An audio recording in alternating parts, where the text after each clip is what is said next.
The Republic P-47 Thunderbolt, nicknamed the Jug, is an iconic American fighter and ground attack aircraft built by the Republic Aviation Company. Initially deployed in Europe in 1942, the P-47 stood out for its ruggedness and ability to sustain significant damage, ensuring its pilots could return safely even after grueling engagements. For the US, it was a successful high-altitude fighter and the foremost American fighter-bomber in the ground attack role, fighting in Europe, the Mediterranean, Asian, and Pacific theaters. The P-47 was the heaviest single-engine World War II fighter to go into production and the first piston-powered fighter to exceed 500 miles per hour, and it was built in greater quantities than any other US fighter. Indeed, between March of 1943 and August 1945, the Thunderbolt performed 546,000 combat sorties and is considered the real forerunner of today's multi-role fighters. The P-47 was the successor of a line of somewhat disappointing airplanes dating back to 1936, derived from the Seversky P-35, the XP-41, the P-43 Lancer, and the never-built P-44 rocket.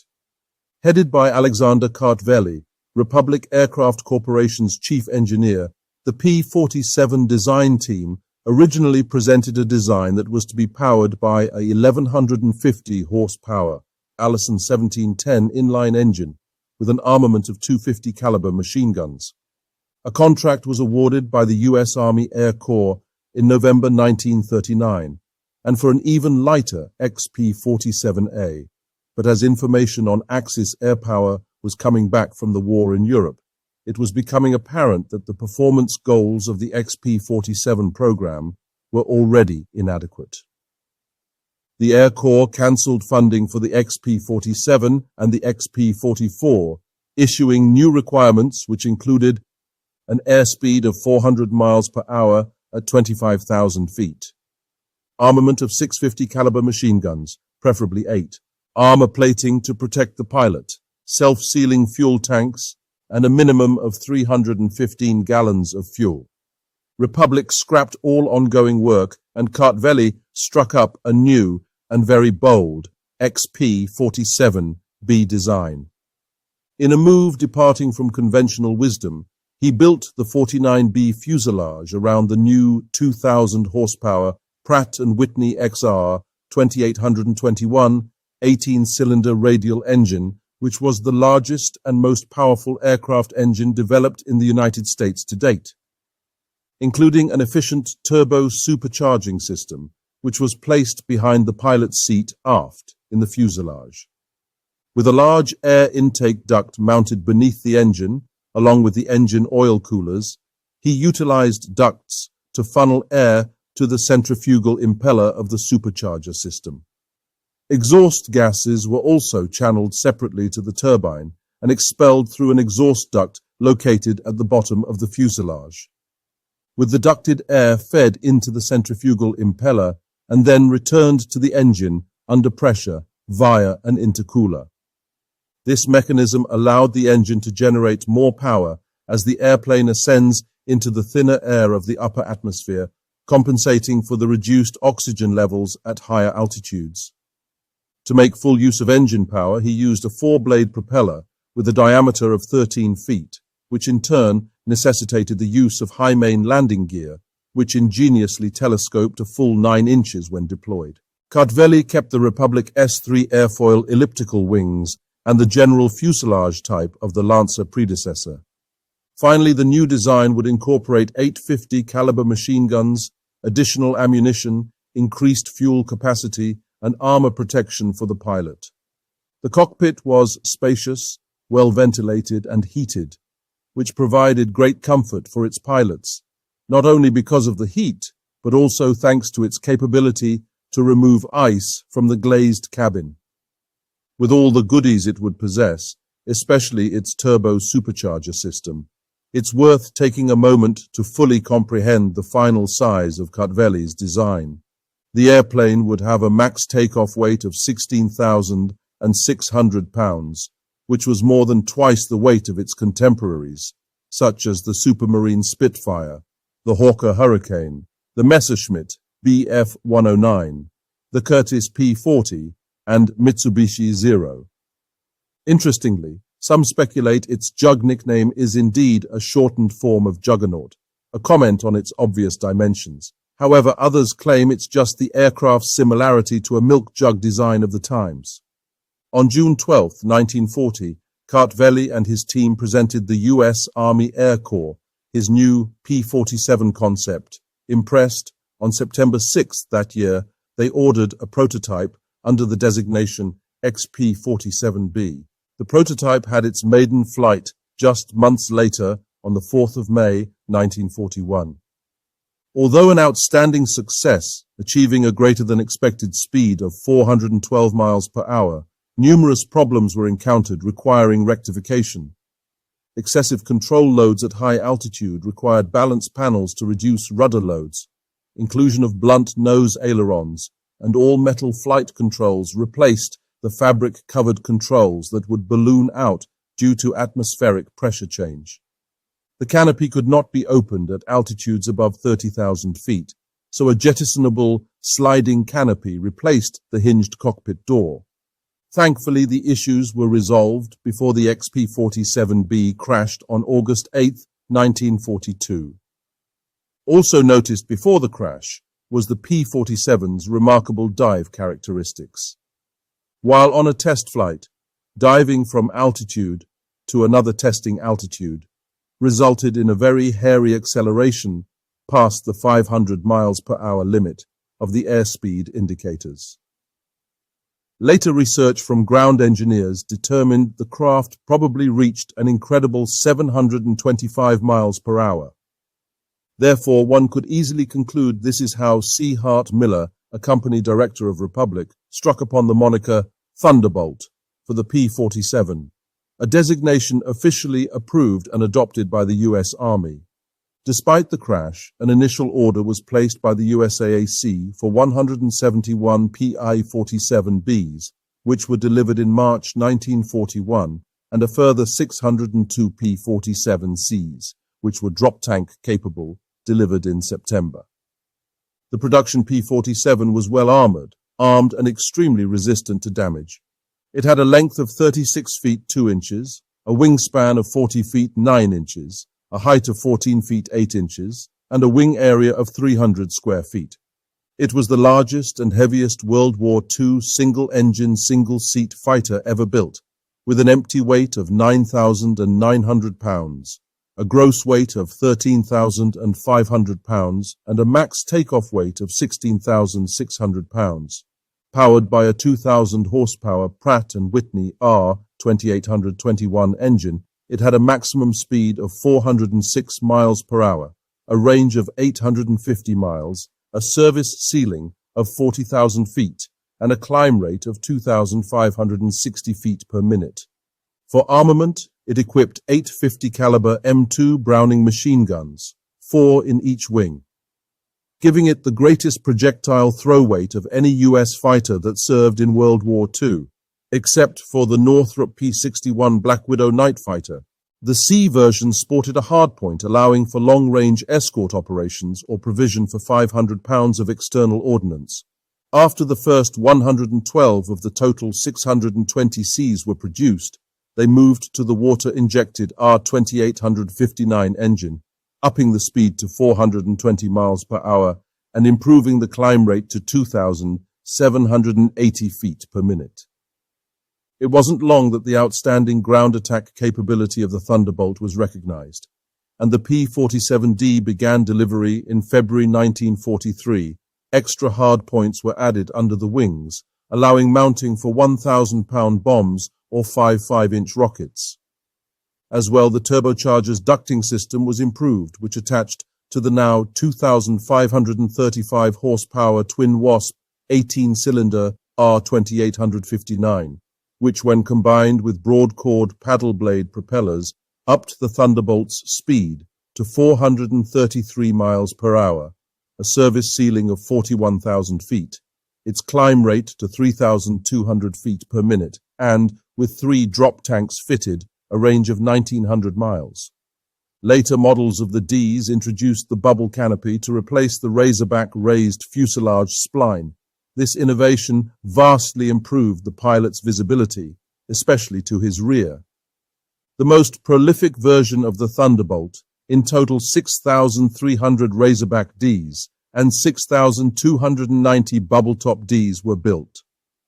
Although Republic messed with several more experimental versions of the Thunderbolt, none were accepted until the P-47M, of which only 130 were produced. Emerging in December 1944, with the specific mission of chasing down the V-1 bombs. Sporting a 2,800 horsepower R2857C engine, it could reach a top speed of 473 miles per hour, using a special air brake to slow once in range of the target. While the M was built for a specific purpose, development of the Thunderbolt culminated in the P-47N. Also introduced in December 1944, the troublesome R2857C engine's issues had been ironed out. Indeed, some models would upgrade to the R2873s and 77s. The N could reach a top speed of 467 miles per hour and climb at a rate of 3,000 feet per minute, having a service ceiling of 43,000 feet. Holding extra fuel in reinforced 18-inch longer spanning wings, clipped at the end for better in-flight performance, it sported an unassisted range of 800 miles and an astonishing 2,350 miles with drop tanks.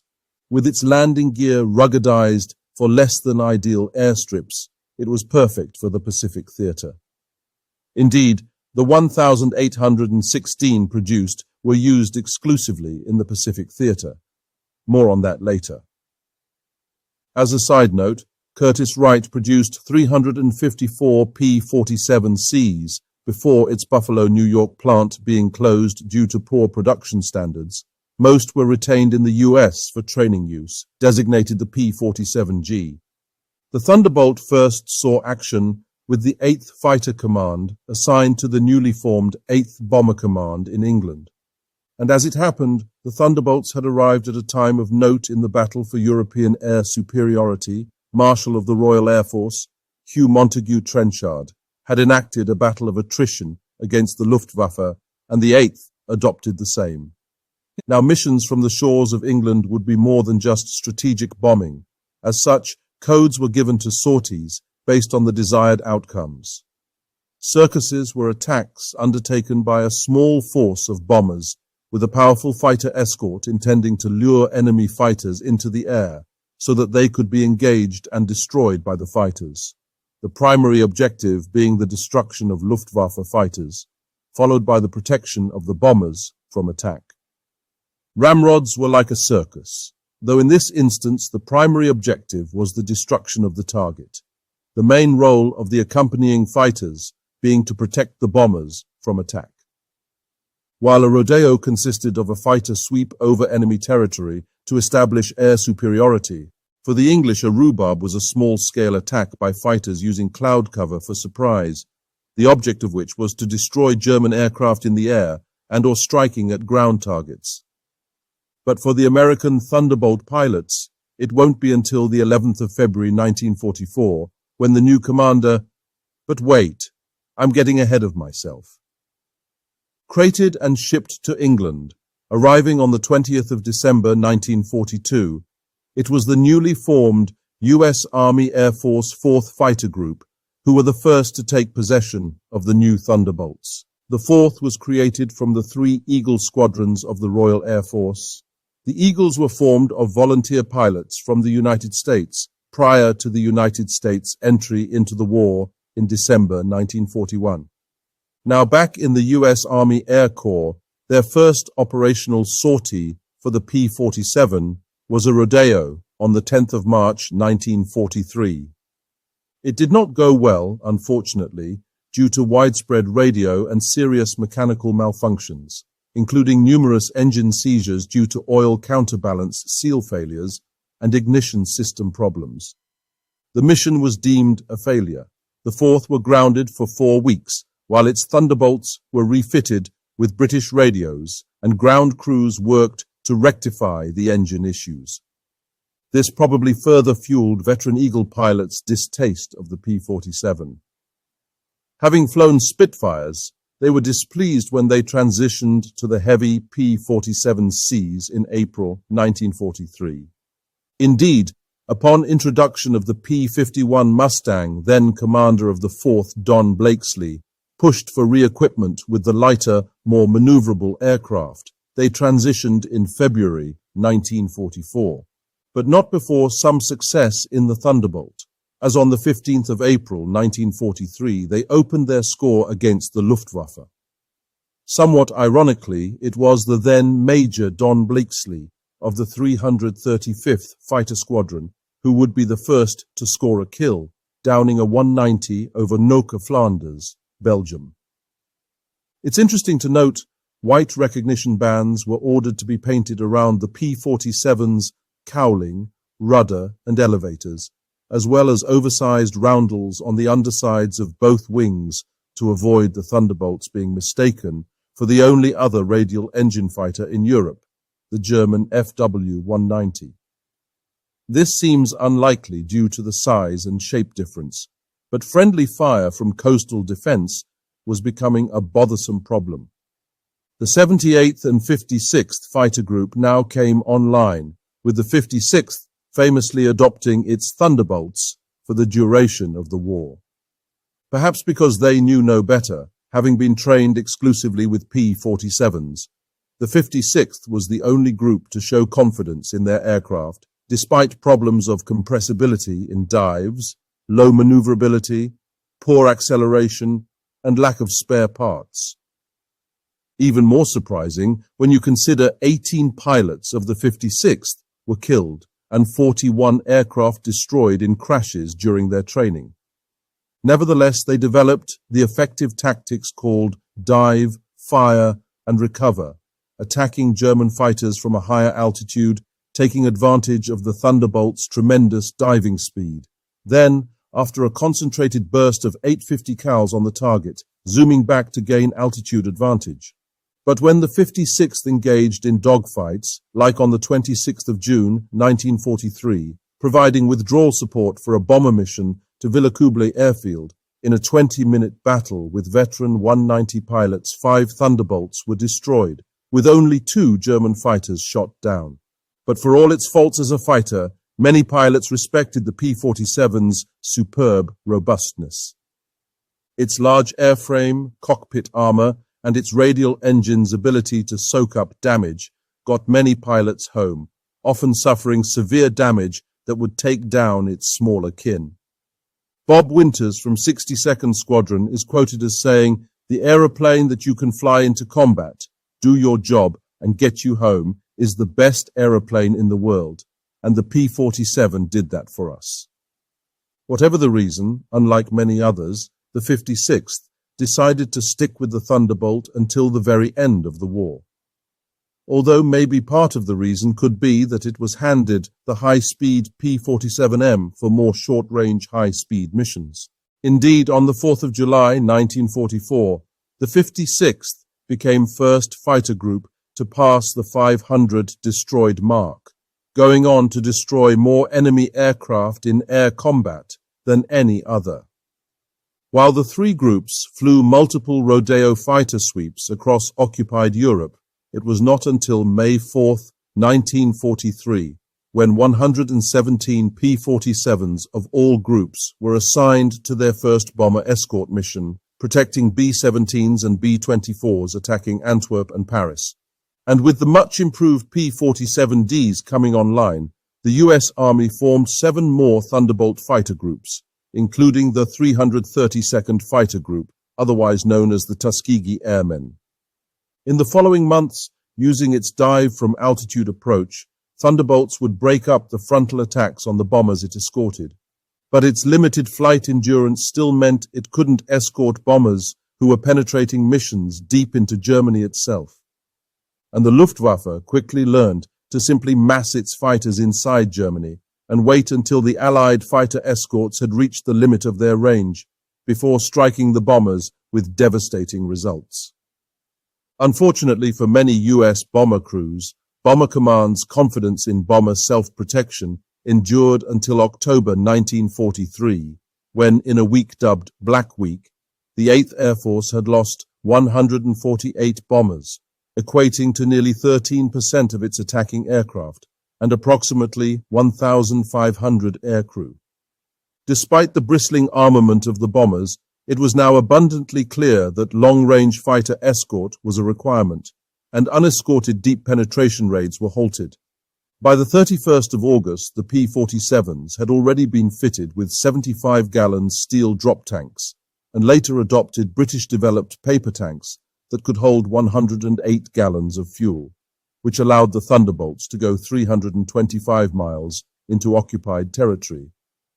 But alas, even using 2 tanks on the wings was not enough to see it reach Berlin. Enter the P-51 with a combat range of roughly 750 miles, a range nearly doubled with external drop tanks. Starting in February 1944, all fighter groups of the 8th Air Force, bar the 56th, converted to the P-51. And while this might seem like the end for the Thunderbolt, far from it, now it could concentrate on the role it excelled at, fighter bomber. Meanwhile, in the Mediterranean, in early 1944, the 57th and 66th Fighter Group converted to P-47 Thunderbolt aircraft and flew interdiction operations in Italy. The groups moved to Corsica on the 30th of March 1944 to operate as a separate task force, executing Operation Strangle, interdiction missions against railroads, communication targets, and motor vehicles behind enemy lines to prevent essential supplies from reaching German forces in central Italy and compel a German withdrawal. They provided a minimum of 48 fighter-bomber sorties per day and greatly contributed to gaining air superiority in the theatre. The unleashing of the Thunderbolt in Europe can be attributed to Jimmy Doolittle, who brought with him Operation Argument, aiming to destroy aircraft factories in central and southern Germany and defeating the Luftwaffe as an air power, all before the Normandy landings during Operation Overlord were to take place later in 1944. More so, Doolittle changed the fighter squadron's mission from solely protection of its escorted bombers to that of aggressive offense. Instituting a policy called Ultimate Pursuit, pilots were now authorized to pursue and destroy the enemy. Switching away from close coverage to a broader area coverage, fighters would now spread 30 miles wide and with lead elements ahead of the bomber formations, and each fighter group designated one of its 3 squadrons to be the so-called bouncing squadron that could be released to seek and destroy enemy aircraft not operating around the bomber formation. P-47s were given secondary ground targets to attack once their escorted bombers were safe, and as P-51s took over escort duties, the Thunderbolts became more and more dedicated to ground attack. It's important to give credit to Major Glenn E. Duncan of the 353rd Fighter Group, who pioneered using the P-47 to strafe and dive bomb. In March 1944, he convinced command to allow him and 16 volunteers to refine his ideas. After 5 successful missions, the pilots returned to their original units to implement the new tactics. The timing was fortuitous, following the success of the big week from the 20th to 25th of February 1944, where the Luftwaffe was dealt a significant blow. The Thunderbolt would be used more often as a fighter bomber, with half the attack force attacking the target, while the rest provided air cover at altitude.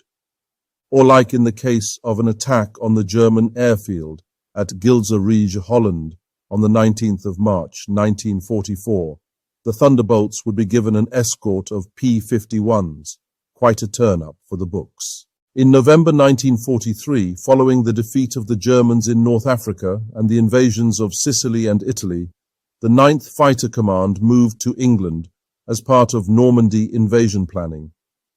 Expanding rapidly in late 1943 and early 44, it reached a size of 45 flying groups, including 13 fighter groups of Thunderbolts. By April 1944, its Thunderbolts were joining the 8th in interdicting transportation, disrupting communications and destroying warehouses and supply dumps in occupied France and the Low Countries in preparation for the Normandy invasion in June. Following D-Day, the effect of U.S. air superiority now meant U.S. commanders had waves of P-47 Thunderbolt fighter bombers on call that made it nearly impossible for the Germans to move in daylight. Armed with bombs and rockets, Thunderbolt pilots in Europe attacked with impunity, claiming to have destroyed some 9,000 locomotives, 6,000 armored fighting vehicles, and 68,000 trucks from D-Day until V-Day. Indeed, just during Operation Cobra on the 28th of July, 7 weeks after the D-Day landings, in the vicinity of Roncy, P-47 Thunderbolts of the 405th Fighter Group destroyed a German column of 122 tanks, 259 other vehicles, and 11 artillery pieces. But it's important to remember it was not just a ground assault craft. In the European theatre, P-47 pilots destroyed more than 7,000 enemy aircraft, more than half of them in air-to-air combat. The first P-47s arrived in the Pacific in June 1943, shipped to Australia in crates, and were operational in New Guinea just 1 month later. First in the hands of the 348th Fighter Group of the 5th Air Force, they eventually replaced the aging Curtiss P-40 Warhawks and P-39 Aerocobras. Using the dive, fire and recover tactic, it found great success against the poorly protected Japanese aircraft that exploded in fireballs if the pilot could execute such a maneuver. Direct dogfights against the nimbler Japanese aircraft were avoided if possible. Interestingly, Colonel Neil Kirby, commander of the 348th, while leading 4 Thunderbolts on the 11th of October 1943, engaged a group of 40 Japanese aircraft, 30 of which were fighters. By the end of the engagement, 4 Nakajima Ki-43s and 5 Kawasaki Ki-61s were downed without loss. Kirby, in his P-47 named Fiery Ginger, after his wife Virginia, personally dispatched 2 of the Ki-61s and all 4 of the Ki-43s, making Kirby the first P-47 ace of the Pacific, and set a United States Army Air Forces record for most victories in a single mission. General Douglas MacArthur presented him the Medal of Honor for this effort in January 1944. With production of the P-47Ds in full flight, 1944 saw 2 more fighter groups join the fray in Thunderbolts. Ground assault missions in the Pacific were somewhat different than in Europe. Thick jungle forced most military installations to be located on the shore. This proved opportune for the fighter-bomber role of the Thunderbolt, and the island-hopping campaign leading to the Philippines would provide many ad hoc ground and watercraft assault opportunities.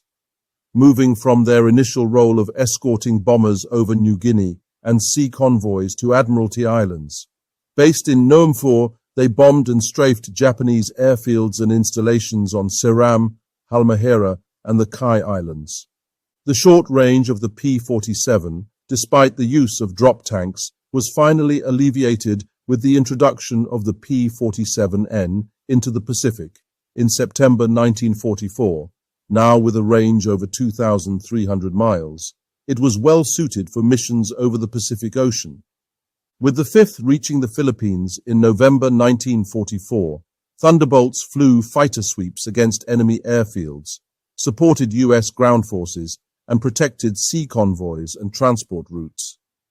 Here the 58th Fighter Group earned a distinguished unit citation for strafing a Japanese naval force that was attacking a U.S. base on Mindoro on the 26th of December, 1944. In quite an unusual situation, as part of the Mexican Expeditionary Air Force, a volunteer force of 30 experienced pilots formed a squadron nicknamed the Aztec Eagles, shipping to Manila on April 30th, 1945, and receiving its 25 new P-47D aircraft in July. The squadron flew more than 90 combat missions, marked with the insignia of both the USAF and Mexican Air Force, totaling more than 1,900 hours of flight time. And in the Philippines joined the effort to bomb Luzon and Formosa to out the Japanese. With the Philippines won, the 5th Air Force's Thunderbolts joined the final push against the Japanese Empire.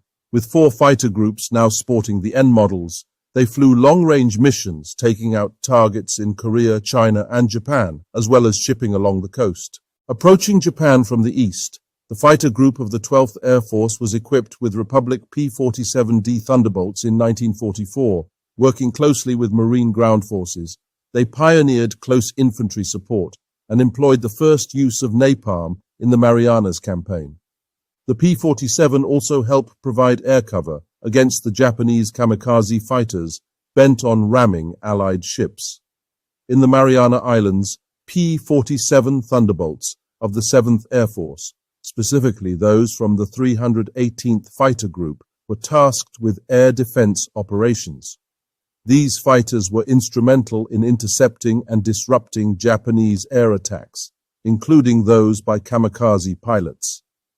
With the introduction of the B-29 Superfortress, they also provided long-range escort duty until the surrender of Japan.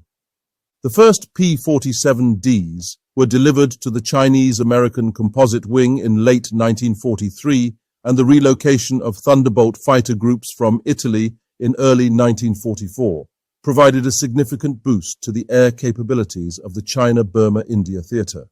Indeed, the fighter-bomber concept proved so destructive that in China, where every drop of fuel had to be transported by air across the Himalayas from India, the B-24s that had been used in the strategic role were taken off combat operations and assigned to transport duty.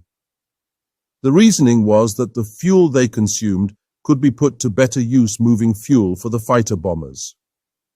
The RAF ordered 830 P-47Ds adapted for ground attack, armed with 3 500-pound bombs, or British 60-pound RP-3 rockets.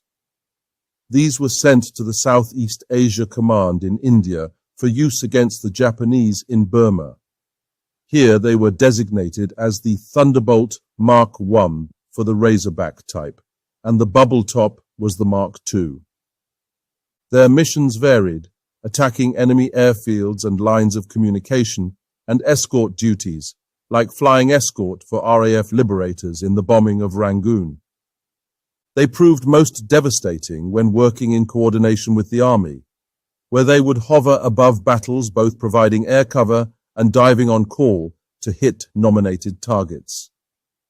During the Japanese breakout attempt at the Sitang Bend in the final months of the war, Thunderbolts took out 3 105mm guns on day one. Overall, the Royal Air Force flew a total of 3,045 sorties and dropped some 750 tons of bombs during the battle. Around 14,000 Japanese casualties resulted, with well over half being killed, while British forces suffered only 95 killed and 322 wounded. A remarkable outcome. In mid-1944, 200 P-47Ds were ferried to the USSR via Iraq and Iran. With its high service ceiling, the P-47 was superior to fighters operating on the Eastern Front, yielding a higher speed above 30,000 feet, but the Eastern Front was a low-altitude air war, thus the Russians didn't rate it fit for purpose. And its armored ground attack aircraft, the Ilyushin Il-2, with over 36,000 built, already had the ground assault role covered. Many were sent to training units, and they were rarely used in combat. Instead, the Thunderbolts were assigned to high-altitude air defense over major cities in rear areas. Still, the Republic P-47 Thunderbolt stands as a symbol of American industrial output and ingenuity during World War II, excelling in roles ranging from high-altitude escort fighter to devastating ground attack aircraft. Its robust design which enabled it to absorb significant damage and still complete its missions, made it a favorite among pilots. As a testament to the survivability of the P-47, it should be noted that the top 10 aces who flew the P-47 returned home to the US safely. Of the 15,683 P-47s built, only 5,222 were lost, with 1,723 of those in accidents not related to combat. Meanwhile, the Jug flew more than 500,000 missions and dropped more than 132,000 tons of bombs. Indeed, Thunderbolts were lost at the exceptionally low rate of 0.7% per mission, and Jug pilots achieved an aerial kill ratio of 4.6 to 1. By the war's end, the Thunderbolt had left an indelible mark on history as the first true fighter bomber. Thank you for watching. If you enjoyed this video, leave a comment and click the like button. If you would like to see more like this, please subscribe to the channel and click the notification button.